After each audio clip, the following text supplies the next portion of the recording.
SSC GD परीक्षा 2025 math का ये मॉडल पेपर 8वां है। आपने 7 मॉडल पेपर नहीं देखे तो प्लेलिस्ट के अंदर जाके जरूर देखना और साथ में हमारे चैनल को सब्सक्राइब कर देना ताकि आने वाले वीडियो का आपको नोटिफिकेशन मिल सके। 8वें मॉडल पेपर का पहला क्वेश्चन हमें ये दे रखा है कि एक कुर्सी का अंकित मूल्य आपको दे रखा है 5,000 रुपए। एक कुर्सी है जिसका अंकित मूल्य है 5,000 रुपए। 10% और x% की दो क्रमागत छूट देने के बाद कुर्सी का जो विक्रय मूल्य है वो हमें दे रखा है 3150 रुपए में बेची जाती है। तो आगे हमें ये पूछा है कि x का मान कितना है। आपको x का मान बताना है। x यानी कि जो हमने छूट दे रखी थी, एक तो 10%, दूसरी दे रखी थी x%, तो हमें बताना है x का मान कितना है। और हमें अंकित मूल्य दे रखा है, वो दे रखा है 5,000 रुपए और विक्रय मूल्य वो दे रखा है 3150 रुपए। और परसेंट के अंदर पूछे तो दो क्रमागत छूट दे रखी है, एक तो 10% की और एक x% की। तो हमें x का मान निकालना है कि x का मान कितना है। ऑप्शन के ए में दे रखा है 40%, बी के अंदर 30% और सी के अंदर 25% और डी के अंदर दे रखा है 20%। तो हमें x का मान निकालना है और जिस वस्तु का जो अंकित मूल्य वो 5,000 है, तो यहाँ पर लिखूंगा अंकित मूल्य वो हमें दे रखा है 5,000 इंटू पहली छूट दे रखी है 10%। 10 यानी कि कोई वस्तु अपने आप में 100% होती है, उसमें 10% की छूट दे दी तो ये हो गई 90। तो यानी कि हमें 5,000 का 90% निकालना है, तो परसेंट हटाने के लिए नीचे लिखूंगा 100। उसके बाद आगे हमें दूसरी छूट दे रखी है x%। x यानी कि कोई वस्तु अपने आप में 100% होती है, उसमें से आपको x% की छूट यानी कि x की छूट दे रखी है, तो x घटाओगे तो ये दूसरी छूट हो जाएगी 100 माइनस x और परसेंट हटाने के लिए नीचे लिखूंगा 100।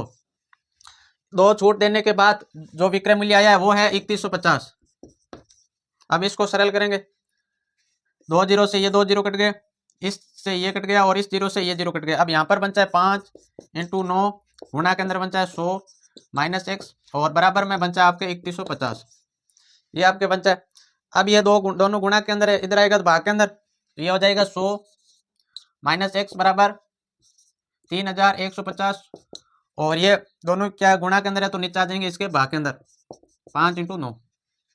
अब इसको काटते हैं तो ये 5 के पाटे से 31 गया 6 बार और फिर 5 3 15 और ये जीरो, फिर 9 के पाटे से 7 बार, 9 7 होता है 63, तो ये गया 70। पास है 100 माइनस एक्स बराबर 70। एक्स का मान निकालूंगा तो ये एक्स माइनस में बराबर के उस साइड जाएंगे प्लस के अंदर और ये प्लस की संख्या इधर आएगी तो माइनस के अंदर, तो ये हो जाएगा एक्स बराबर 100 माइनस 70। तो 100 में से 70 घटाऊंगा तो ये बन रहा है 30, तो एक्स का मान आ गया 30%। तो वो दूसरी जो छूट है वो है 30%, तो राइट ऑप्शन हो जाएगा हमारे बी।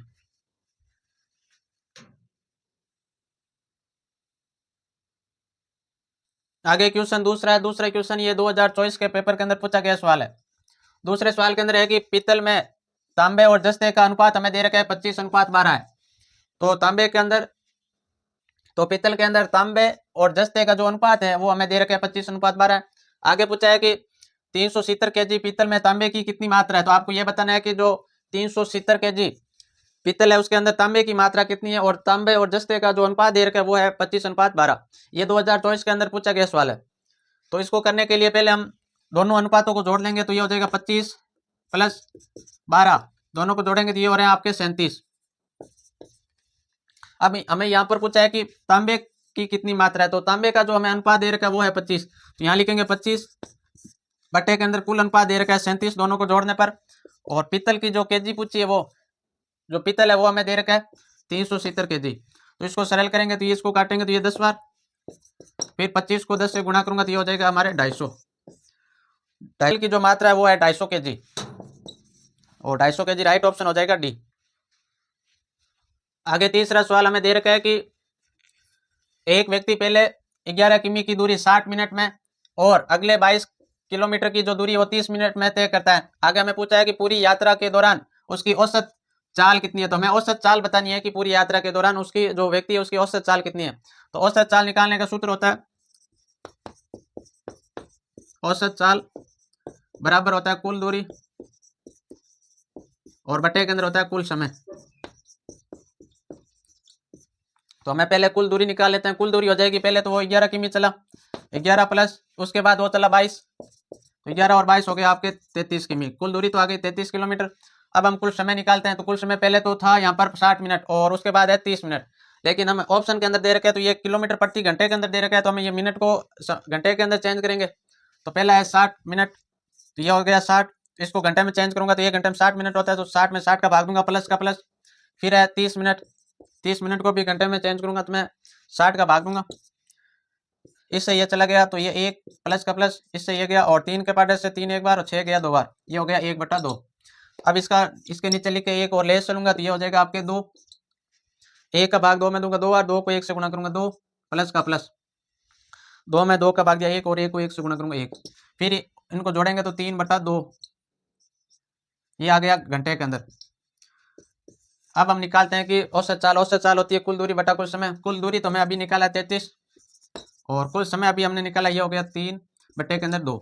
अब ये 2 नीचे तो ये ऊपर चला जाएगा, 33/3 और गुणा के अंदर हो जाएगा 2, 3 के पार्टे से 33 गया 11 बार, 11 को 2 से गुणा करूंगा तो ये हो जाएगा 22 किलोमीटर प्रति घंटा। तो उसके जो औसत चाल है वो 22 किलोमीटर प्रति घंटा। राइट ऑप्शन हो जाएगा आपके ए। आगे चौथा क्वेश्चन दे रखा है, ये अनुपात से संबंधित क्वेश्चन है और बहुत सरल सवाल है। इसके अंदर दे रखा है यदि P अनुपात Q अनुपात R बराबर, हमें दे रखा है 9 अनुपात 10 अनुपात और 11 है, तो P प्लस Q अनुपात, उसके बाद Q प्लस R अनुपात और उसके बाद R प्लस P का अनुपात कितना होगा। तो आपको इनको दोनों को जोड़ के और उसके बाद अनुपात निकालना। और हमें ये दे रखा है कि P का तो मान हो जाएगा 9, Q का हो जाएगा 10 और R का हो जाएगा 11। तो पहले हमें निकालते हैं P प्लस Q यानी कि P का तो मान है 9 प्लस का प्लस, Q का जो मान है वो है 10, उसके बाद अनुपात, उसके बाद हमें ये पूछा है कि Q प्लस R, Q का तो मान है 10 प्लस R का मान है 11, उसके बाद अनुपात, उसके बाद हमें पूछा है कि R प्लस P यानी कि 11 प्लस P का मान है 9। अब इनको सीधा जोड़ के और अनुपात निकल जाएगा। तो इनको जोड़ेंगे तो 9 और 10 हो गए आपके 19, फिर ये अनुपात का अनुपात, इनको जोड़ेंगे तो ये हो गए 10 और 11 21, फिर अनुपात का अनुपात, और इनको जोड़ेंगे तो ये हो जाएगा आपके 20, 11 और 9 हो गए 20। तो हमारा 19 अनुपात 21 अनुपात और 20, तो 19 अनुपात 21 अनुपात और 20 राइट ऑप्शन हो जाएगा ए। क्वेश्चन 5वां दे रखा है कि यदि किसी संख्या में से 25 घटा दिया जाए तो वह संख्या स्वयं की 50% हो जाती है। तो वह संख्या क्या है, तो हमें वो संख्या बतानी है कि जिसमें से 25 घटा दिया जाता है तो वह स्वयं की 50% हो जाती है। तो मान लेते हैं वो संख्या है x, तो उसमें से घटा रहे हैं हम 25, तो बराबर में तो लिखेंगे 25, और वो हो कितनी जाती है, वो हो जाती है 50%। तो यहाँ पर लिखेंगे 50% हटाने के लिए नीचे लिखेंगे 100, इस 0 से ये 0 कट गया, 5 के पार्टे से 5 एक बार, 10 गया 2 बार, तो x बराबर लिखेंगे, ये जो 2 भाग के अंदर इधर चला जाएगा गुणा के अंदर, तो 25 × 2 और ये 1 ऊपर गुणा के अंदर, ये नीचे आ जाएगा भाग के अंदर। तो x बराबर हो जाएगा 25 को 2 से गुणा करूंगा 50, 50 में 1 का भाग दूंगा तो ये आएगा 50। तो वो संख्या आ गई हमारे पास 50।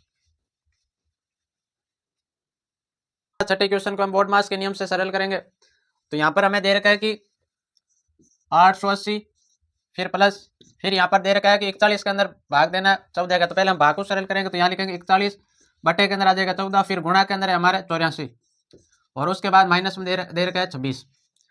तो 41 तो 14 के पार्टे से नहीं कट रहा है, तो 14 के पार्टे से ये 84 काटेंगे, ये जाएगा 6 बार। अब हमारे पास बचा है 880 प्लस 41 × 6 और माइनस के अंदर है 26। तो 41 को पहले 6 से गुणा करवा देते हैं, तो 41 × 6 करूंगा तो ये 6 और ये 6 24, ये आगे 246। अब 246 में से घटा देते हैं 26, तो 26 घटाऊंगा तो ये हो जाएगा हमारे 0 2 2 220। अब हम क्या करेंगे कि 880 में जोड़ेंगे 220, तो इनको जोड़ने पर ये आ गए हमारे पास 1100। तो राइट ऑप्शन हो जाएगा ए के अंदर दे रखा है 1100। हमें दे रखा है सातवें के अंदर है कि यदि 18 आदमी एक काम को 13 दिनों में पूरा करते हैं। आगे पूछा है कि तो 54 आदमी उसी काम को कितने दिनों में पूरा करेंगे। तो आपको ये बताना है कि जो 18 आदमी है वो एक कार्य को 13 दिनों में पूरा कर सकते हैं। आगे हमें ये पूछा है कि टोटल आदमी हमें दे रखे 54, तो वो 54 आदमी एक उसी कार्य को कितने दिनों में पूरा करेंगे, ये आपको बताना है। तो इसके अंदर सीधा फॉर्मूला लगाएंगे कि M1 × D1 और बट्टे के अंदर होता है W1, और आगे ये हो जाएगा M2 D2 और ये हो जाएगा W2। M1 यानी कि आदमी, व्यक्ति कितने, D1 यानी कि दिन कितने, और W1 का मतलब कार्य। तो पहले तो व्यक्ति हमें दे रखे थे 18 और दिन वो लगा रहे थे 13 और कार्य कर रहे हैं एक काम को, यानी कि नीचे लिखेंगे 1, ये बराबर हो जाएगा। अब दूसरे में M2 यानी कि व्यक्ति है 54, दिन हमें बताना है, तो यहाँ पर लिखूंगा D2 और W1 यानी कि उसी कार्य को कर रहे हैं, तो वो कार्य है 1। अब 18 के अंदर 1, 18 × 13 के अंदर 1 का भाग दूंगा तो ये हो जाएगा 18 × 13, और यहाँ पर भी 1 का भाग दूंगा तो ये हो जाएगा 54 × D2। अब इसको सरल करेंगे, D2 का मान निकालना है, तो ये 54 यहाँ पर गुणा के अंदर इधर आ जाएगा भाग के अंदर, ये D2 बराबर हो जाएगा 18 × 13 बटे के अंदर 54। 18 के बाद से 54 गया 3 बार, अब 3 के पाटे से 13 नहीं कर रहा है तो D2 बराबर हो जाएगा 13/3 दिन। तो 54 आदमी है जो वो उसी कार्य को 13/3 दिनों में पूरा करेंगे। तो 13/3 यानी कि राइट ऑप्शन हो जाएगा बी। आगे सवाल हमें 8वां दे रखा है। 8वें के अंदर गोले का पृष्ठीय क्षेत्रफल निकालना है जिसकी त्रिज्या हमें दे रखी है 3.5 सेमी और उस गोले का पृष्ठीय क्षेत्रफल निकालना है। तो गोले का पृष्ठीय क्षेत्रफल निकालने का सूत्र होता है कि 4πr²। तो यहाँ पर लिखेंगे 4 इंटू पाई का मान लिखेंगे 22/7 इंटू r² यानी कि त्रिज्या को लिखेंगे 2 बार 3.5 इंटू 3.5। ये पॉइंट हटाने के लिए नीचे यहाँ पर भी लिख दूंगा 10 और यहाँ पर भी लिख दूंगा 10। अब इसको काटेंगे। 7 के पाटे से 35 गया 5 बार, 5 के पाटे से 10 गया 2 बार, 2 के पाटे से 4 गया 2 बार, फिर 2 के पाटे से ये 10 गया 5 बार और इस 5 के पाटे से ये गया 7 बार। तो अब हमारे पास बचा है 22 और 7। 22 इंटू 7, 22 इंटू 7 करूंगा तो ये हो जाएगा 154 सेमी स्क्वायर। तो उस गोले का जो संपूर्ण पृष्ठीय क्षेत्रफल आया वो आया 154 सेमी स्क्वायर। राइट ऑप्शन हो जाएगा बी। क्वेश्चन हमें नवे क्वेश्चन के अंदर दे रखा है कि यदि किसी ड्रेस का मूल्य 800 रुपये से घटाकर 720 रुपये कर दिया जाता है। तो पहले कोई ड्रेस है उसका मूल्य है 800 रुपये, उसके बाद उसको घटाकर 720 रुपये कर दिया जाता है। तो ड्रेस के मूल्य में हुई प्रतिशत कमी कितनी है। तो आपको बताना है कि ड्रेस के मूल्य के अंदर हुई जो प्रतिशत कमी है वो कितनी है। तो पहले जो रुपये था वो था 800, उससे घटाकर वो कर दिया 720। तो यहाँ पर रुपये के अंदर कमी की है वो की 80 रुपये की। अब हमें इसको प्रतिशत में बताना है। तो यहाँ पर ऊपर लिखेंगे 80 और किस पर कमी की 800 पर। तो यहाँ पर नीचे लिखेंगे 800 और इंटू करेंगे 100। इस 2 0 से 2 0 कट गया, 8 के पाटे से 80 गया 10 बार। तो प्रतिशत कमी आई है 10%। तो राइट ऑप्शन हो जाएगा सी। 10वें क्वेश्चन को बोर्ड मास के नियम से सरल करेंगे। तो पहले हम ये जो छोटा कोष्टक दे रखे उसको सरल करेंगे। यहाँ पर लिखेंगे 16 इंटू 9 और 4 हो गए 13, फिर माइनस के 13 और इंटू के अंदर यहाँ पर हो जाएगा ये 14 और बट्टे के अंदर यहाँ पर 50 माइनस 12 और 12 दोनों को जोड़ेंगे तो ये हो जाएगा 24। अब हम इसको इस पद में भी 13 और इसमें भी 13 मन, तो यहाँ पर बनता है 16, फिर माइनस का माइनस और यहाँ पर बनता है 14 और बटे के अंदर 50 में से 24 जाएंगे तो ये बन रहा है 26। फिर आगे देखते हैं तो ये हो जाएगा मेरे 13 और 16 में से 14 गया 2 और नीचे है 26। 13 को 2 से गुणा करूंगा तो ये हो जाएगा 26 बटे के अंदर 26, 26 से गया एक बार। तो इसका राइट ऑप्शन हो जाएगा बी। बी के अंदर है 1। इस प्रकार आज की क्लास के अंदर हम 10 मैथ के सवाल करेंगे और इससे आगे वाले जो 10 सवाल है वो अगली क्लास के अंदर करेंगे।